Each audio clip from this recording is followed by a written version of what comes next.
नमस्कार बच्चों, green word publication में आप सभी लोगों का स्वागत है। आज हम लोगों का जो विषय बिंदु पढ़ना है हिंदी पद्य साहित्य का इतिहास। और हिंदी पद्य साहित्य के इतिहास में दो काल हम पढ़ चुके हैं। दो काल कौन कौन से? आदिकाल, जिसे वीरगाथा काल कहा जाता है। दूसरा है पूर्व मध्यकाल या उसे भक्ति काल के नाम से भी जाना जाता है। अब हम पूर्व मध्यकाल के बाद जो हम लोगों का अगला टॉपिक है वह है उत्तर मध्यकाल। लेकिन उत्तर मध्यकाल शुरू करने के पहले अपने चैनल को लाइक, सब्सक्राइब, शेयर करना न भूलें। तो शुरू करते हैं अगले टॉपिक को। हमारा आज का जो टॉपिक है वह है उत्तर मध्यकाल। उत्तर मध्यकाल को रीतकाल भी कहा जाता है। और इस रीतकाल में जरूर ध्यान दीजिएगा, श्रृंगार रस की प्रधानता, कवियों का पूरी तरह से वर्णन किसकी तरफ करते हैं? राजाओं का। तो राजा उत्तर मध्यकाल में रीतकाल, जिसका काल है 1700 विक्रम संवत से 1900 विक्रम संवत, ईस्वी पर चलेंगे 1643 से 1843 ईस्वी तक। और आज हम लोगों को जो पढ़ना है आधुनिक काल 1900 विक्रम संवत से लेकर के अब तक 1843 ईस्वी से आज तक। विक्रम संवत में जाएंगे तो 1900 से, ईस्वी में बात करेंगे तो 1843 ईस्वी से इसका माना। तो हम लोग शुरू करते हैं उत्तर मध्यकाल। उत्तर मध्यकाल का कालखंड 1643 से 1843 तक माना जाता है। तो शुरू किया जाए उत्तर मध्यकाल। उत्तर, फिर से देखें, उत्तर मध्य काल। उत्तर मध्यकाल, जिसे हम रीतकाल, किसके नामों से जाते हैं? रीतकाल के नाम से भी जाना जाता है। उत्तर मध्यकाल, रीतकाल के पीरियड को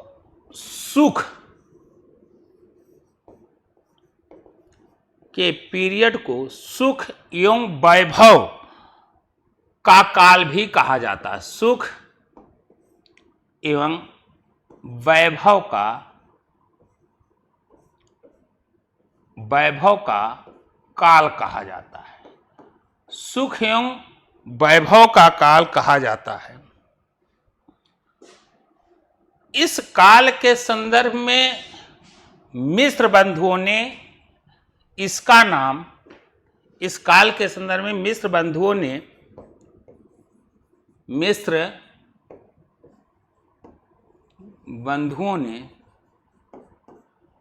इस काल के संदर्भ में मिस्र बंधुओं ने इस काल को अलंकार काल भी कहा है। अलंकार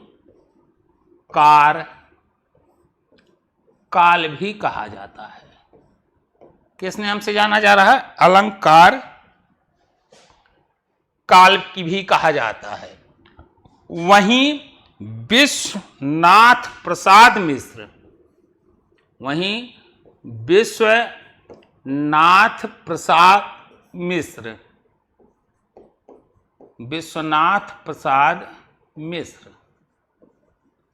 पर विश्वनाथ प्रसाद मिश्र इसे काल को श्रृंगार काल भी कहा। किस नाम से? श्रृंगार काल भी कहा। जहां अलंकार काल कहा जा रहा है वहीं क्या कहा जा रहा है? श्रृंगार काल के नाम से भी जाना जाता है। आचार्य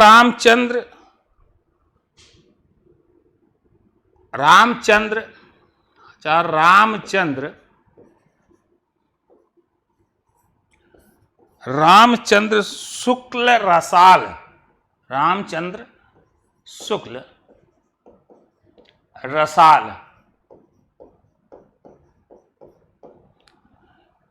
ने इसे कला का काल कहा। इसका क्या नाम रखा? कला का काल। मिश्र बंधुओं ने अलंकार जहां कहा, वहीं विश्वनाथ प्रसाद मिश्र ने श्रृंगार काल कहा। आचार्य रामचंद्र रसाल ने इसे कला काल के नाम से संबोधित किया या बताया। रीत काल के अंतर्गत 3 धाराएं निकलती हैं।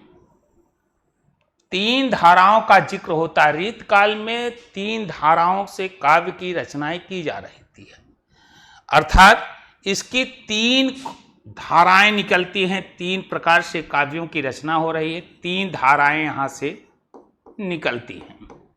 रीत काल की 3 धाराएं बहुत ही महत्वपूर्ण धाराएं, जिसे पहले कहा जाता है रीतबद्ध काव्य धारा। पहले को क्या कहा जाएगा? रीतबद्ध काव्य धारा। रीतबद्ध काव्य धारा। रीतबद्ध काव्य धारा। पहली धारा रीत काल की कौन सी है? रीतबद्ध काव्य धारा। रीतबद्ध काव्य के बाद रीत सिद्ध काव्य धारा। रीत सिद्ध काव्य धारा। रीत सिद्ध काव्य धारा। और तीसरी रचना है रीत मुक्त काव्य धारा। रीत मुक्त काव्य धारा। तो रीत काल में की कविताओं का जो काव्य मिलते हैं वह रीतबद्ध काव्य धारा के कवियों के द्वारा रचित, रीत सिद्ध काव्य के कवियों की रचनाएं, रीत मुक्त काव्य के कवियों की रचनाएं। रीतबद्ध काव्य धारा के कवियों का अगर हम उल्लेख करें तो रीत बद्ध काव्य धारा के कवियों में, रीतबद्ध काव्य धारा के कवियों में अगर हम नाम लिखें तो रीतबद्ध के काव्य धारा के कवियों में जो नाम आते हैं मुख्यतः वह केशवदास। इस शाखा के प्रमुख कवि कौन हैं? केशवदास। चिंतामणि। चिंतामणि ये रीतबद्ध काव्य के धारा के कवि के अंतर्गत आते हैं। मतिराम। मतिराम देव ये रीतबद्ध के आपके कवि हैं। भिखारी दास। भिखारी दास ये रीतबद्ध काव्य धारा के कवि कहे जाते हैं। दूसरे प्रमुख हैं रीत सिद्ध काव्य धारा के कवि। इनकी अगर हम चर्चा करें तो रीत सिद्ध काव्य धारा के कवियों में जो प्रमुख नाम है वह हैं बिहारी, जिन्होंने बिहारी सही लिखा। बिहारी रीत सिद्ध काव्य धारा के एक प्रमुख कवि हैं। तीसरे काव्य धारा के हैं रीत मुक्त। रीत मुक्त काव्य धारा के प्रमुख कवियों में नाम आता है घनानंद। घनानंद तो रीत मुक्त और रीत सिद्ध काव्य धाराएं 3 प्रकार के। यहां नामकरण से ही यह लग गया होगा कि यहां किस प्रकार की रचना होती रही होंगी। अलंकार, कलाकार, श्रृंगार काल का नाम दिया गया तो नाम का बड़ा प्रभाव होता है। तो यहां 3 धाराएं इस रूप में निकल रही हैं। रीत काल की काव्य की, अगर हम कहें रीत काव्य की कवियों की काव्य में, रीत काल के कवियों की काव्य में जो प्रधानता दिखाई देता है, रीतकालीन कवियों के काव्य की प्रधानता जो दिखाई देता है, रीतकाल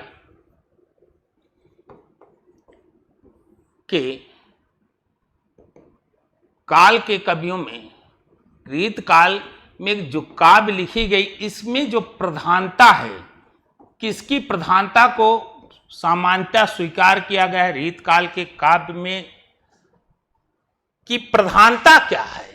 तो रीतकाल के काव्य की प्रधानता, इसकी जो मुख्य प्रवृत्तियां हैं, इसकी को जो प्रमुख प्रवृत्तियां हैं रीतकाल के से संदर्भित प्रधानता है, वह है श्रृंगार रस की प्रधानता। रीतकाल काव्य की जो प्रवृत्तियां हैं, जो प्रधानता दिखाई, वह है श्रृंगार रस की प्रधानता। इसमें श्रृंगार रस की प्रधानता पाई जाती है। इसकी और भी प्रवृत्तियों पर चर्चा किया जाए जो काव्य रचे गए हैं। पहली बात तो काव्य की रचना जो हो, इसमें श्रृंगार रस की प्रधानता है। दूसरी, इसकी जो मूल प्रवृत्ति है, इसमें ब्रज भाषा की भी प्रधानता है।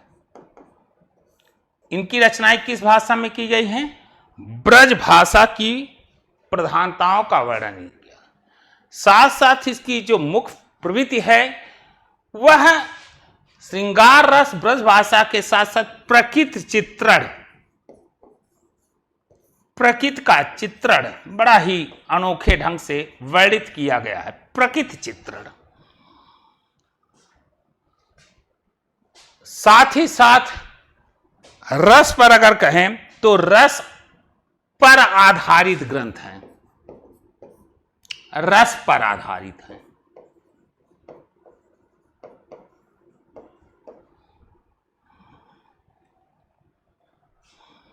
किस पर हैं? रस, अलंकार पर आधारित काव्य की रचनाएं की गई हैं।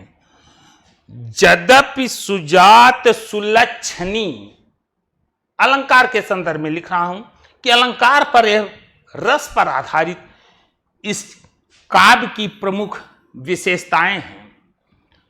यद्यपि सुजात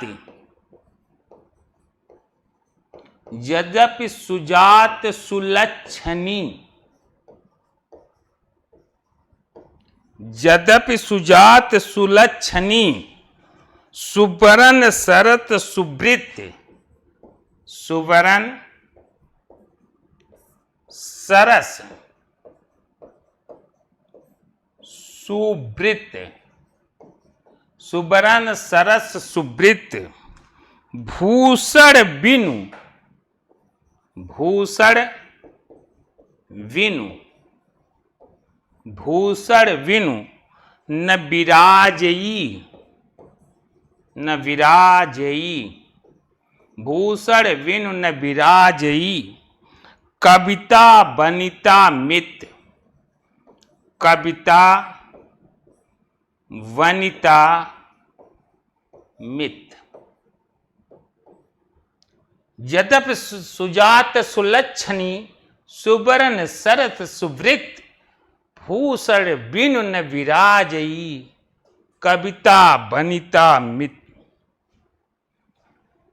श्रृंगार रस की प्रधानता है। कवियों के संदर्भ में राजाओं की प्रसन्नता के लिए रचनाएं रीतकाल में श्रृंगार रस की प्रधानता दिखाई दे रही है। साथ ही साथ ब्रजभाषा का प्रयोग हुआ, प्रकृति चित्रण का अवलोकन किया गया है। इसी के साथ साथ हमें यह याद रखना है कि इस समय के प्रमुख कवि, इस समय के प्रमुख कवि और उनकी रचनाएं क्या हैं, प्रमुख कवियों की और इनकी रचनाएं, जो आपके लिए पूछा भी जा सकता है, बहुत ही महत्वपूर्ण है। तो याद रखिएगा इन प्रमुख कवियों और उनकी रचनाएं। प्रमुख कवियों में हैं केशव दास। उनके प्रमुख कवियों में कौन है? केशव दास। राम चंद्रिका, केशव दास में कौन कौन है? राम चंद्रिका, कवि प्रिया, कवि रामचंद्रिका और कवि प्रिया। दूसरे महत्वपूर्ण कवि हैं देव, भाव विलास, भाव विलास, भाव विलास, भवानी, भवानी, भाव विलास, भवानी विलास, भाव विलास, भवानी विलास। कुशल, भाव विलास, भवानी विलास, कुशल, विलास रस, विलास रस। इनकी महत्वपूर्ण रचनाएं हैं। केशव देव। इसके बाद अन्य महत्वपूर्ण रचनाकारों में बहुत प्रसिद्ध नाम है भूषण। इस समय के प्रमुख कवियों में नाम है किसका? भूषण। इनकी महत्वपूर्ण रचना है शिवराज भूषण। इनकी महत्वपूर्ण रचना क्या है? शिवराज भूषण। महत्वपूर्ण रचनाओं में शिवराज भूषण। शिवा बावनी, शिवा बावनी, शिवराज भूषण, शिवा बावनी। छत्रसाल दशक, छत्रसाल दशक। भूषण में शिवराज भूषण, शिवा भावनी और छत्रसाल दशक। अन्य हैं मतिराम, मतिराम के रूप में रसराज की महत्वपूर्ण रचना क्या है? रसराज। ललित ललाम, ललित ललाम। मतिराम सतसई, मतिराम सतसई, मतिराम सतसई। इनकी महत्वपूर्ण। और अगले प्रमुख कवि हैं बिहारी। ये इसकी महत्वपूर्ण रचना है सतसई। बिहारी की महत्वपूर्ण रचना क्या है? सतसई। अगले हैं पद्माकर, पद्माकर, पद्माभरण, पद्माभरण, पद्माभरण। गंगा लहरी, पद्माभरण। अगले गंगा लहरी। यह कवियों की महत्वपूर्ण रचनाओं के संदर्भ में वर्णन किया गया, रीत काल के प्रमुख कवि के संदर्भ में वर्णन किया गया। रीत काल की कविताओं में, अधिकांश कविताओं में, अगर हम कहें रीत काल की अधिकांश कविताओं में काव्यांगों का विवेचन किया गया है। रीत काल, काव्यांगों का मतलब काव्य के अंगों का। रीत काल की काव्यों में, रीतकाल के काव्यों में काव्यांगों का वर्णन किया गया। काव्यांगों का अर्थ क्या है? काव्यांगों का वर्णन किया गया, अर्थात काव्य के अंगों का वर्णन किया गया है। काव्यों के अंगों का विवेचना हुआ है। काव्य के विशिष्ट अंग, काव्य के अंग का अर्थ क्या है? काव्य के विशिष्ट अंग, काव्य के विशिष्ट अंग के रूप में रस, छंद,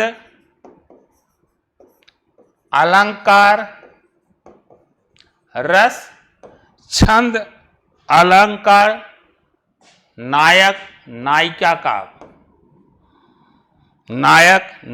का भेद, नायक नायिका का वर्णन, भेद एवं शब्द शक्ति वर्णित हुए हैं। विवेचना की गई, शब्द शक्ति के माध्यम से विवेचना की गई। पद्य साहित्य के इतिहास में अगर हम देखें, पद्य पढ़ ही रहे, पद्य साहित्य के इतिहास के अंतर्गत, पद्य साहित्य के इतिहास के अंतर्गत रीत काल के काव्य का योगदान एक महत्वपूर्ण होता है। पद्य साहित्य के इतिहास में रीत काल का योगदान क्या है? पद्य साहित्य के इतिहास में रीत काल का हम देखें, इसमें इसका योगदान क्या है?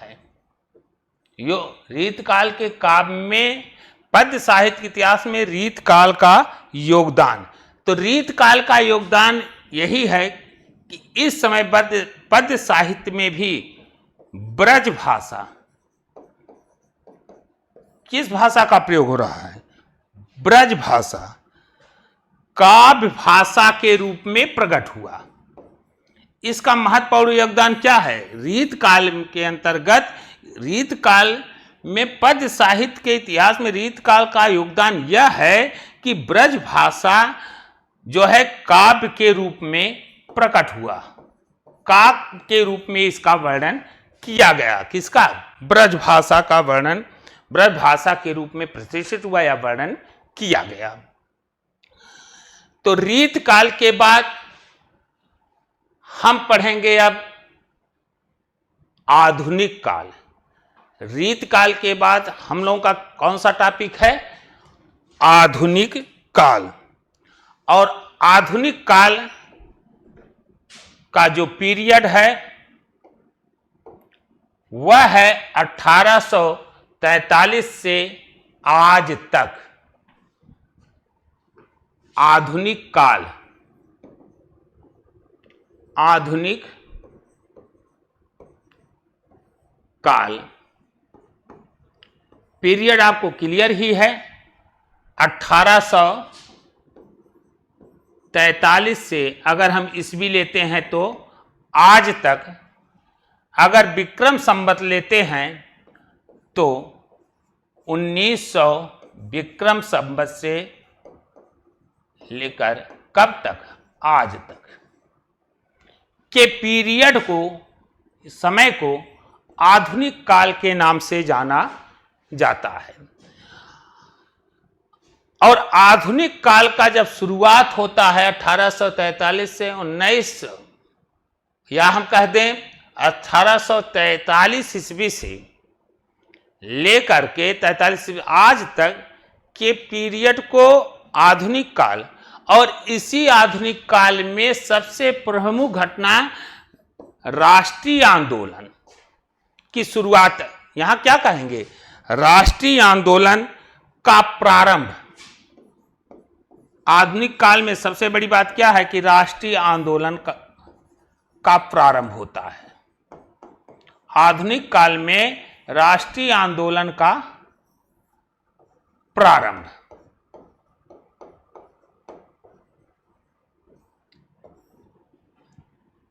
राष्ट्रीय आंदोलन का प्रारंभ किस काल में किया जा रहा है? आधुनिक काल की शुरुआत कहां से मानी जा रही है? राष्ट्रीय आंदोलन का के प्रारंभ से मानी जाती है।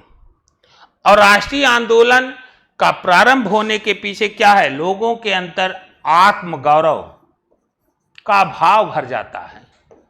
आत्मगौरव, हम परतंत्र नहीं जी सकते। आत्मगौरव का प्रभाव और आत्मगौरव का जो प्रभाव दिखाई देता है, यह प्रभाव कवियों की काव्यों में भी प्रस्फुटित हो जाता है।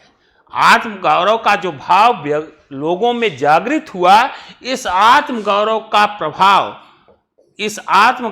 प्रभाव कवियों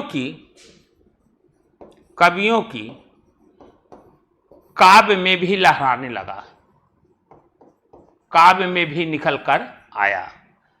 किसका? आत्मगौरव का जो प्रभाव था वह कविताओं में भी प्रदर्शित दिखाई देने लगा, और जिसका परिणाम यह हुआ कि देश हित, इसके प्रभाव से रचनाएं किस रूप में होने लगी?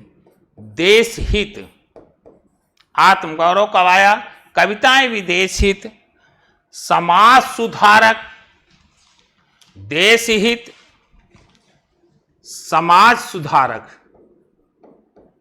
समाज सुधारक। समाज में जो कुरीतियां थी उस पर लोग जागरूक हुए, उसके पर लोगों की चेतना जागृत हुई, और समाज सुधारक के साथ साथ धर्म सुधार, समाज सुधार के साथ साथ किसका? धर्म सुधार पर भी कविताएं लिखी जाने लगी। देश हित, समाज सुधार और धर्म सुधार पर कविताएं लिखी जाने लगी। यह कब से? आधुनिक काल में यह चीजें दिखाई पड़ती हैं कि आत्मगौरव के आने के बाद लोगों के अंदर राष्ट्रीयता की भावना और जागरण के फलस्वरूप कवियों की वाणी में भी देश हित, समाज सुधार, धर्म सुधार के प्रति जागरण होने लगा। आधुनिक काल को ध्यान दीजिएगा, इस पीरियड को पुनर्जागरण काल, पुनर्जागरण, आधुनिक काल को पुनर्जागरण काल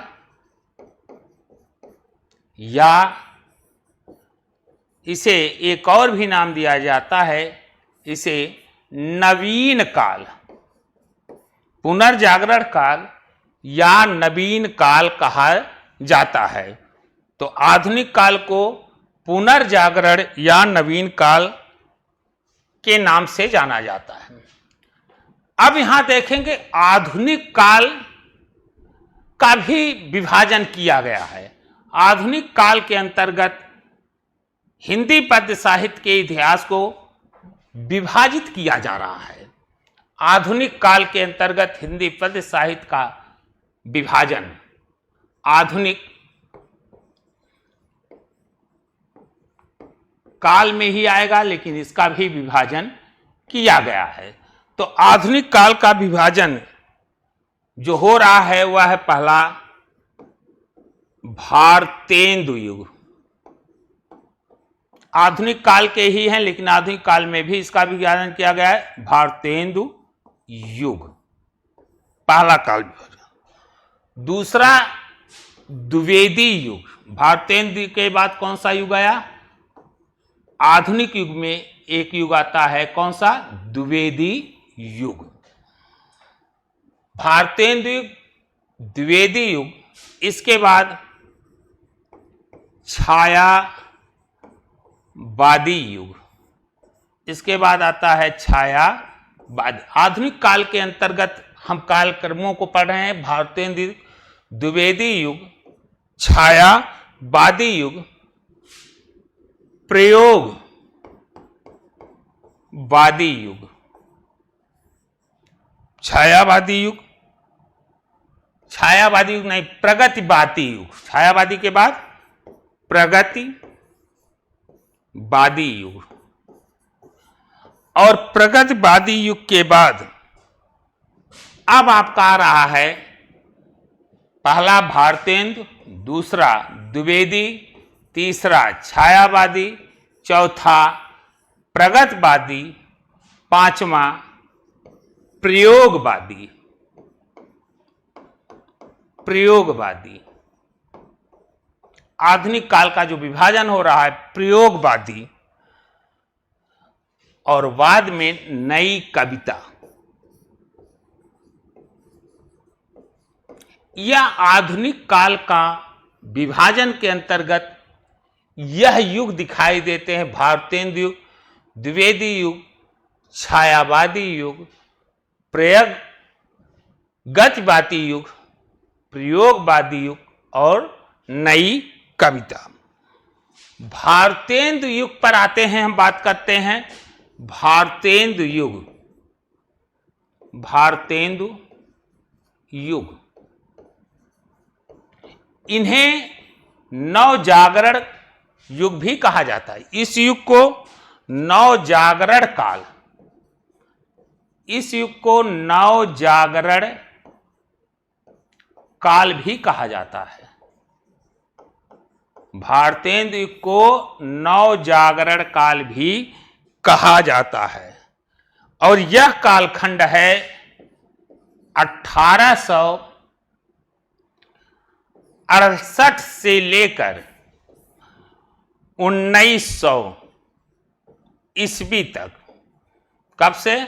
1868 ईस्वी से लेकर के 1900 ईस्वी के समय को भारतेंदु युग के नाम से जाना जाता है।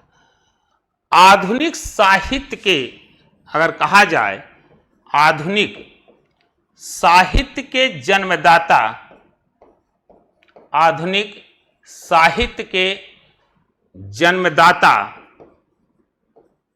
आधुनिक साहित्य के जन्मदाता भारतेंदु युग को भारतेंदु को माना जाता है।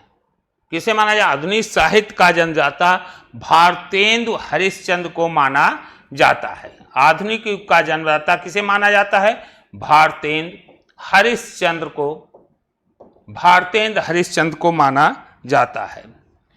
इस युग की विशेषता पर चलते हैं। इस युग के अंतर्गत खड़ी बोली गद्य, इस युग के अंतर्गत खड़ी बोली गद्य, खड़ी बोली गद्य की भाषा, खड़ी बोली जो है वह गद्य की भाषा बन चुकी थी। खड़ी बोली गद्य की भाषा बन चुकी थी। खड़ी बोली जो है वह गद्य की भाषा के रूप में जानी जाने लगी थी। किंतु काव्य के खड़ी बोली गद्य की भाषा जाने जाने, लेकिन आज भी इस युग तक काव्य की भाषा जो थी वह सिर्फ ब्रज भाषा थी। काव्य की भाषा क्या थी? भारतेंदु युग में खड़ी बोली गद्य की भाषा बन चुकी थी, लेकिन काव्य की भाषा पर अगर देखा जाए तो काव्य की भाषा जो थी आज भी वो क्या थी? ब्रज भाषा की ही प्रधानता थी। आगे बढ़ते हैं। ब्रज भाषा की ही प्रधानता रहती है। भारतेंदु युग के समय की जो विशेषताएं हैं, इसमें किस विषय बिंदु पर इस समय की क्या विशेषताएं हैं? भारतेंदु युग के समय की विशेषताएं क्या हैं? पहली विशेषता भारतीय संस्कृत, भारतीय संस्कृत, भारतीय संस्कृत वह कहते हैं भारतीय संस्कृत का गौरव, भारतीय संस्कृत का गौरव काल। भारतीय संस्कृत पर,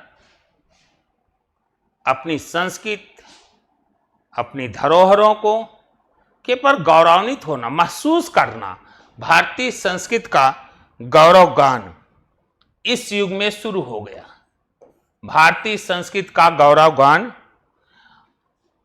दूसरा, अंग्रेजी शिक्षा का विरोध। राष्ट्रीय आंदोलन की शुरुआत है अंग्रेजी शिक्षा का विरोध, अंग्रेजी शिक्षा का विरोध। तीसरी आता है अंधविश्वासों,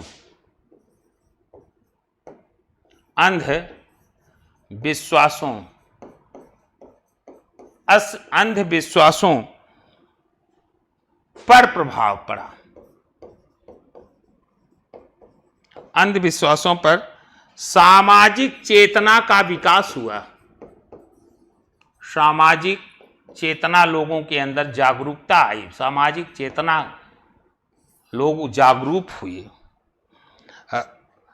राष्ट्रीयता की भावना, लोगों के अंदर राष्ट्र प्रेम की, राष्ट्रीयता की भावना जागृत हुई। यह किस कालखंड में? भारतीय युग की यह एक अपने आप में प्रमुख विशेषता थी। अब दूसरे कालखंड में चलते हैं, जो है वह है द्विवेदी युग। दूसरा कालखंड क्या है? दूसरा कालखंड हमारा है द्विवेदी युग।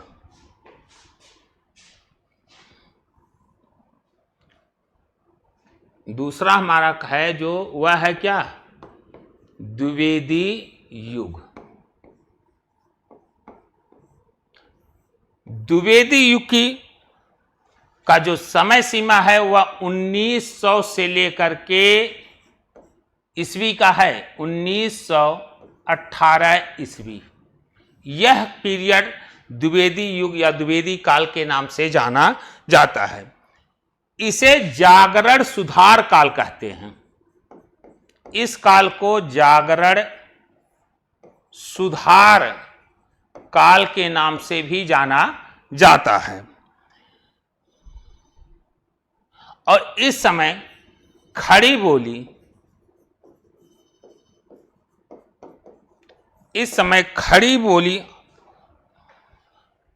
के प्रति आंदोलन काफी जागृत हुआ। खड़ी बोली आंदोलन तेज चला।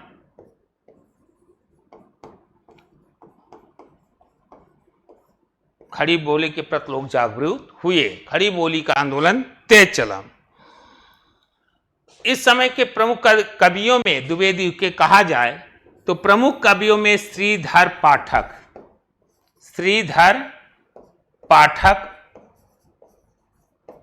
मैथिली शरण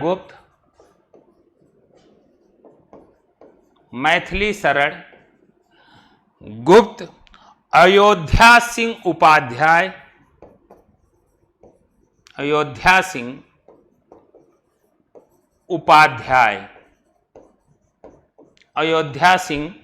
उपाध्याय हरिऔध। खड़ी बोली को समृद्ध करने में इन लोगों ने महत्वपूर्ण भूमिका निभाई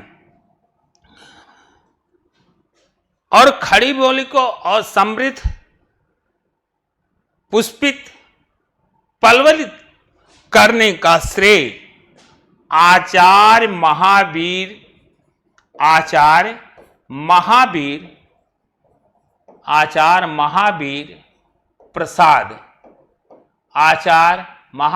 प्रसाद द्विवेदी को जाता है। खड़ी बोली को पुष्पित, पल्वलित करने का श्रेय किसे किया जाता है? आचार्य महावीर प्रसाद द्विवेदी को दिया जाता है। इस समय की सबसे प्रमुख जो विशेषताएं हैं, द्विवेदी युग की जो सब प्रमुख विशेषताएं हैं, उन विशेषताओं का हम यहां थोड़ा सा जिक्र कर दें। इस समय की द्विवेदी युग की सबसे प्रमुख विशेषताएं क्या हैं? इस समय की सबसे प्रमुख विशेषताएं: खड़ी बोली की प्रतिष्ठा, खड़ी बोली को प्रतिष्ठापित करना, खड़ी बोली का विकास, खड़ी बोली को समृद्ध बनाना, प्रतिष्ठित करना, पहली विशेषता। दूसरा है राष्ट्रीयता की भावनाओं का विकास, राष्ट्रीयता की भावना का विकास। तीसरा है मानवतावादी दृष्टिकोण,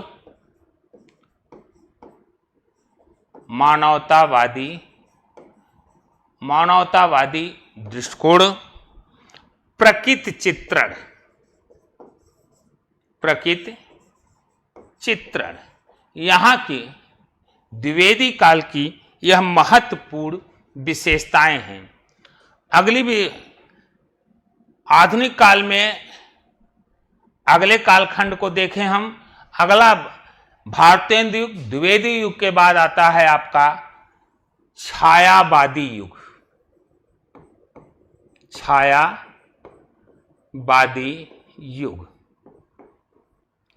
भारतेंदु युग के बाद, द्विवेदी युग के बाद क्या आता है? छायावादी, जिनका पीरियड है 1918 से 1936 के युग को छायावादी युग।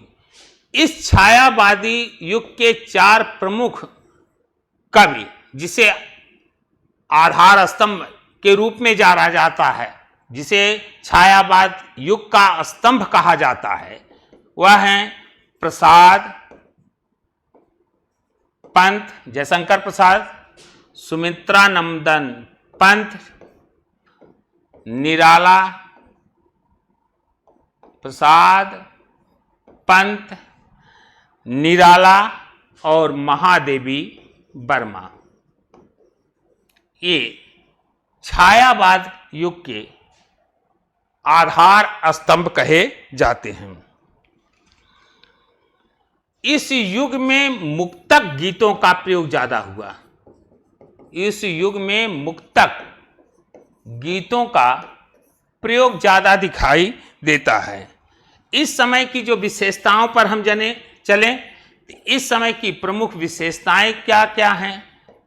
इस समय की प्रमुख विशेषताएं जो हैं, यह यानी राष्ट्रीय आंदोलन से संदर्भित प्रेरित है और उसका प्रभाव छायावाद पर जरूर पड़ा। तो इसमें है राष्ट्रीय एवं सांस्कृतिक जागरण।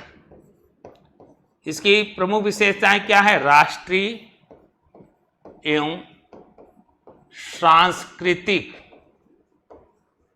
जागरण। इस समय की प्रमुख विशेषताएं क्या? राष्ट्रीय एवं रहस्यवाद की भावनाएं, रहस्यवाद की भावना, आत्मपरक रचनाएं, आत्मपरक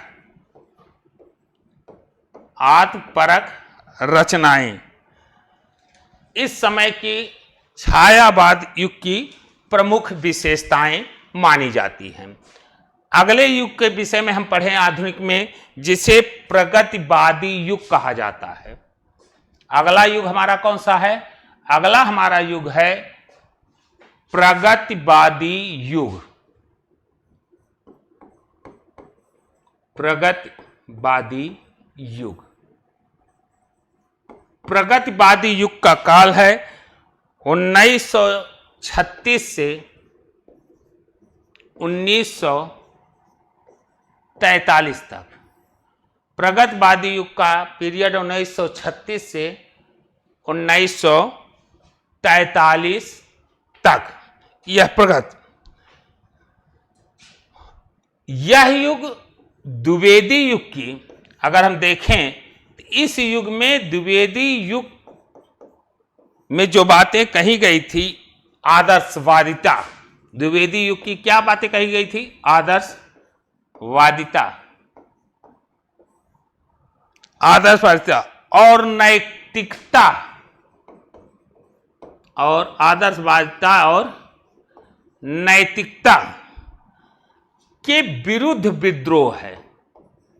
कि आदर्शवादिता और नैतिकता के विरुद्ध क्या है? विद्रोह है। ये आदर्शवादी और नैतिकता के प्रति छायावाद क्या है? एक विद्रोह के रूप में दिखाई देता है। छायावाद में इसे नहीं स्वीकार करते। छायावादी काव्य में कल्पनाओं की इतनी अधिकता है। छायावादी युग में देखा जाए तो कल्पनाओं की अधिकता दिखाई देती है, और इतनी अधिकता है कि इस स्थूल जगत की वास्तविकता से इसका कोई मतलब ही नहीं है। जीवन के वास्तविकताओं से इसका कोई मतलब नहीं है। इसे इसकी अति कल्पनीयता के विरोध में, छायावादी की अति कल्पनीयता के विरोध में, अति कल्पनीयता के विरोध में, जो इन्होंने अत्यधिक कल्पना की बातें कही, इसी के विरोध में प्रगतिवादी युग का आगमन हुआ। द्विवेदी युग के विरोध में छायावाद, आदर्शवाद को लेकर के, नैतिकता को लेकर छायावाद, और छायावाद में अत्यधिक कल्पनीयता के नाते कौन सा युग आ रहा है? प्रगतिवादी युग। फिर से समझें, द्विवेदी युग में आदर्शवादिता, नैतिकता की बातों को लगाया, जो रखा गया, जिसके विरोध में छायावादियों ने किया। छायावाद में भी एक बातें आती हैं, कल्पनीयता, ज्यादा से ज्यादा कल्पनाओं का के आधार पर जो वर्णन किया जा रहा है, इसके विरोध में कौन आ रहा है? प्रगतिवादी कविता की रचना हुई, जिसमें कल्पना पर ना होकर के कार्ल मार्क्स के सिद्धांत के आधार पर रोटी, कपड़ा और मकान अर्थात बेसिक वस्तुओं की, मानवता के लिए बेसिक वस्तुओं की जो आवश्यकताएं होती हैं, रोटी, कपड़ा और मकान पर कविताएं लिखनी प्रगतिवादी युग में। रोटी, कपड़ा, मकान अर्थात बेसिक आवश्यकताओं पर कविता लिखी जाने लगी, कल्पनाओं पर नहीं बल्कि बेसिक आवश्यकताओं पर कविता लिखी जाने लगी। और मार्क्सवाद को आधार मान करके लिखी जा रही प्रगतिवाद में, इसीलिए यह पूंजीवाद का विरोधी भी कहा जाता है। पूंजीवाद का क्या है? पूंजीवाद का विरोध भी करता है।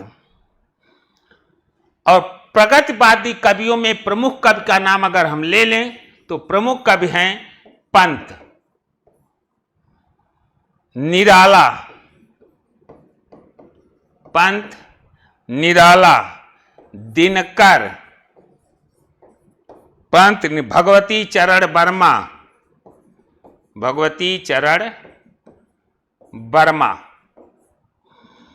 नरेंद्र शर्मा, नरेंद्र शर्मा, ये प्रमुख प्रगतिवादी कवि हैं। और प्रगतिवादी के बाद हम लेते हैं प्रयोगवादी एवं नई कविता।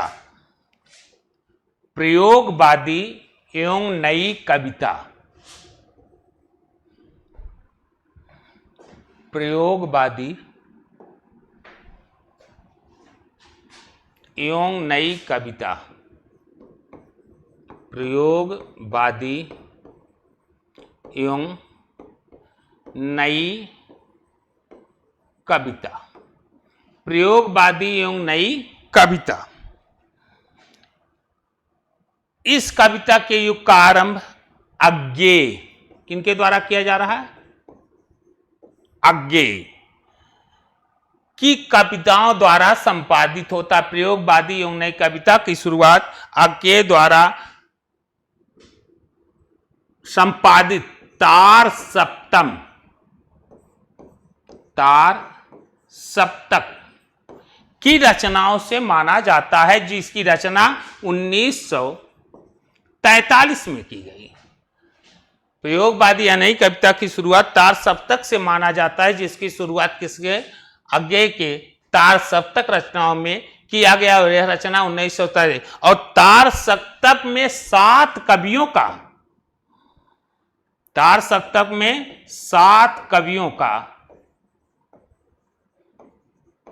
7 कवियों का काव्यों का उल्लेख किया गया है। संपादित संबंध माना जाता। 7 कवियों की, तार सप्तक में 7 कवियों की रचनाएं वर्णित हैं। तार सप्तक में कितने कवियों की? 7 कवियों की रचनाएं वर्णित हैं।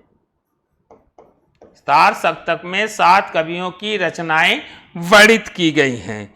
और इसमें जो हैं वह हैं अज्ञेय, गजानन, अज्ञेय, गजानन, मुक्तिबोध, मुक्ति ये गजानन मुक्ति बोध, नेमचंद्र, नेमचंद्र, भारत भूषण, भारत भूषण, प्रभाकर, प्रभाकर, गिरजा कुमार माथुर, गिरजा कुमार माथुर, रामविलास शर्मा, रामविलास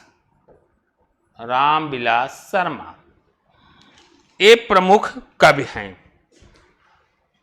रामविलास शर्मा महत्वपूर्ण कवि माने जाते हैं। इस समय की काव्य की प्रमुख जो विशेषताएं रही, इस समय की जो प्रमुख विशेषताएं हैं, विशेषता है, वह है घोर वैयक्तिकता। इसमें घोर व्यक्तिवाद दिखाई देता, घोर वैयक्तिकता, घोर वैयक्तिकता इसकी प्रमुख विशेषता है। प्रेम भाव का खुला चित्रण, प्रेम भाव का खुला चित्रण, प्रेम भाव का खुला चित्रण, रूढ़ियों के प्रति विद्रोह, रूढ़ियों के प्रति विद्रोह, ये प्रगतिवादियों की है। बुद्धिवाद की प्रधानता, इसकी बुद्धिवाद की प्रधानता इसकी प्रमुख विशेषताएं हैं। इसमें प्रमुख कवियों में हैं सच्चिदानंद, हीरानंद, वात्स्यायन, अज्ञेय एवं धर्मवीर भारती इस समय के महत्वपूर्ण कवियों में जाने जाते हैं। तो आज के क्लास में हमने क्या देखा? उत्तर मध्यकाल, रीतकाल, जो इसका काल समय था 1700 विक्रम संवत से 1900 विक्रम संवत तक, वहीं ईस्वी में 1643 से 1843 ईस्वी तक, आधुनिक काल 1900 से विक्रम संवत अब तक 1843 से आज तक। आधुनिक काल को पुनः कालखंडों में बांटकर वर्णन किया गया। तो बच्चों, इसी के साथ अपने हम क्लास को विराम करते हैं और यह आशा करते हैं कि अगर अभी तक आपने चैनल को लाइक, सब्सक्राइब, शेयर न किए हों तो जरूर करें और क्लास को इसी के साथ समाप्त करते हैं। जय हिंद।